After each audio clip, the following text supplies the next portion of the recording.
मान्यता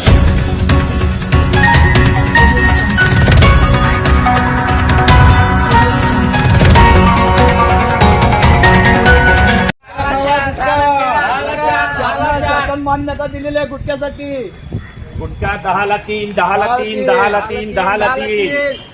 हिरवा गुटखा 10ला 3, 10ला 3, 10ला 3, 10ला 3, 10ला 3, 10ला 3. शासन मान्य गुटखा 10ला 3, 10ला 3, 10ला 3. शासन मान्य गुटखा 10ला 3, 10ला 3. गुटखा घ्या गुटखा अधिकारी गुटखा घ्या गुटखा. अन्न औषध प्रशासन अधिकारी मुर्दाबाद मुर्दाबाद मुर्दाबाद. गुटखा घ्या 10ला 3, 10ला 3, 10ला 3. गुटखा घ्या गुटखा 10ला 3. तुम्हाला घ्या तुम्हाला शासन मान्यता दिलेल्या गुटख्याची पूर्ण ओपन चालू आहे साहेब. आता पूर्ण तेच विषय बोलून गेलो होतो. मेडिकल सोडलं तर सगळ्याच ठिकाणी आता गुटखा मिळाला कुठनं? शासनाची मान्यता. देवेंद्र फडणवीसांनी महाराष्ट्र शासनाने सांगितलंय की महाराष्ट्रात गुटखा बंदी. तर गुटखा येतो कुठून? आपल्या माध्यमातून मी विनंती करतो, गुटखा येतो कुठून? जर शासनाची किंवा अधिकाऱ्यांची मान्यता असल्याशिवाय गुटखा सोलापुरात येऊ शकत नाही. हे जे काय आहे, आज झिरवळ साहेबांना मी विनंती करतो आपल्या माध्यमातून, आपण मंत्री आहात संबंधित खात्याचे, संबंधित अधिकाऱ्यावर लवकरात लवकर कारवाई करावी. आज तुमचा फोटो आम्ही इथं का लावलेला आहे माहिती का? कारण आपण संबंधित खात्याचे मंत्री आहात. जोपर्यंत गुटखा बंद होत नाही तोपर्यंत हे आंदोलन असंच चालू राहणार.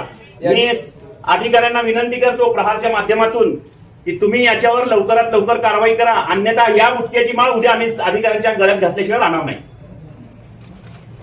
अजित कुलकर्णी, प्रहार जनशक्ती पक्ष. हे आपण पत्र पाहताय 20/6/2025 रोजी संबंधित अन्न औषध प्रशासनाला पत्र देण्यात आलं की जे काही कर्नाटक बॉर्डर असेल, इकडून इटकळ वगैरे असेल, अशा पद्धतीने महाराष्ट्र किंवा जे सोलापूर जिल्ह्यात व सोलापूर पासून इतर आजूबाजूच्या गावामध्ये जो काही सुगंधी सुपारी असेल, तंबाखू असेल आणि गुटखा, आता जे बघितलं आपण हिरवा गोवा असेल किंवा हे विमल वगैरे असेल, या पद्धतीचा गुटखा, मला सांगा महाराष्ट्र शासनाने याला बंदी घातलेली आहे. मग अधिकाऱ्यांची परवानगी असल्याशिवाय गुटखा सोलापूर जिल्ह्यात किंवा महाराष्ट्र राज्यात येतोच कसा, हा प्रथम प्रश्न आहे. जेणेकरून वेळोवेळी यांना 20 दिवस झाले निवेदन देऊन संबंधित गुटखा माफियांचे नावं सुद्धा याच्यामध्ये आहेत. गुटखा माफियांचे नावं दिलेले आहेत, कोण कोण गुटखा विक्री करतात, कोण कोण काय काय करतात ते. तरी सुद्धा एकावर सुद्धा या अधिकाऱ्यांनी कारवाई केली नाही. त्याच्यासाठी आज गुटख्यांच्या माळा घातलेल्या आहेत. माननीय मंत्री महोदय, संबंधित खात्याचे मंत्री महोदय कोण आहेत? झिरवळ साहेब. यांना सुद्धा ही माळ घातलेली आहे. आपल्या माध्यमातून झिरवळ साहेबांपर्यंत हा मेसेज पोहोचवण्यासाठी ही माळ घातलेली आहे की जेणेकरून संबंधित खात्याचे आपण मंत्री आहात तरी सुद्धा महाराष्ट्रात गुटखा बंदी असताना सुद्धा देवेंद्र फडणवीस असतील किंवा उपमुख्यमंत्री दोन्ही असतील, यांना न जुमानता हे गुटखा माफिया इथं गुटखा आणून गुटख्याची विक्री करत आहेत. त्या गुटख्यावर बघता तुम्ही, त्याच्यावर लिहिलेलं आहे की जबडा वगैरे दाखवलेला आहे, वेडावाकडा झालेला, तो कॅन्सर होऊ शकतो.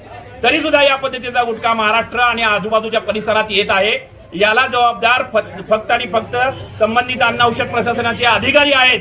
या दोन्ही सहाय्यक आयुक्तांना त्यांच्या खुर्चीला आज माळ घालून, तिथं झिरवळ साहेबांचा फोटो ठेवून, झिरवळ साहेबांच्या फोटोला माळ घालून आज त्यांचा 1 नाही 10 वेळा निषेध करण्यात आला. हिरवा गुटखा 10 रुपयाला 3, 10 रुपयाला 3 अशी त्यांच्या आवारात विक्री करण्यात आली. तरी सुद्धा त्यांना लाज वाटत नाही. यापुढे भविष्यात तिथे जर गुटखा विक्री जर आम्हाला दिसली महाराष्ट्रात किंवा आजूबाजू सोलापूर जिल्ह्यात तर आम्ही स्वतः त्यांना गाड्या पकडून देणार आहोत. अन्यथा त्यांनी जर कारवाई नाही केली तर हेच माळा जी आहेत तर अधिकाऱ्यांना त्यांच्या घरी जाऊन किंवा कार्यालयात येऊन त्यांना घातल्याशिवाय आम्ही राहणार नाही. मोठमोठ्या यांच्या मंत्री आहेत.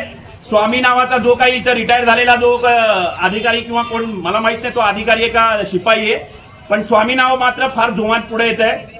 आणि अजून 2-3 अधिकारी आहेत, 4-5 झिरो कर्मचारी आहेत, त्यांच्याद्वारे ही वसुली केली जाते.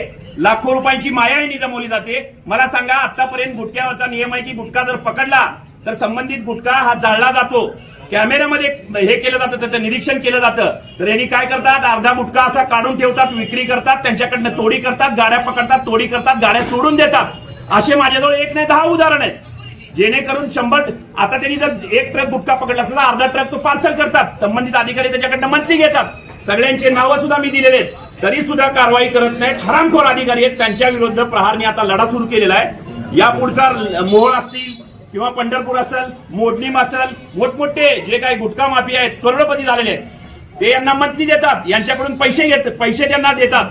त्याच्यामुळे हे काही सगळं जे काय आहे ते राजरोसपणे बिनबोभाट चालू आहे. महाराष्ट्र शासनाला विनंती आहे, देवेंद्र फडणवीस असतील, दोन्ही उपमुख्यमंत्री असतील, झिरवळ साहेब, याच्यावर वेळीच आळा घातला तर ठीक आहे, अन्यथा आम्ही मंत्रालय मग गाठायला सुद्धा आम्ही मागे पुढे बघणार नाही. धन्यवाद.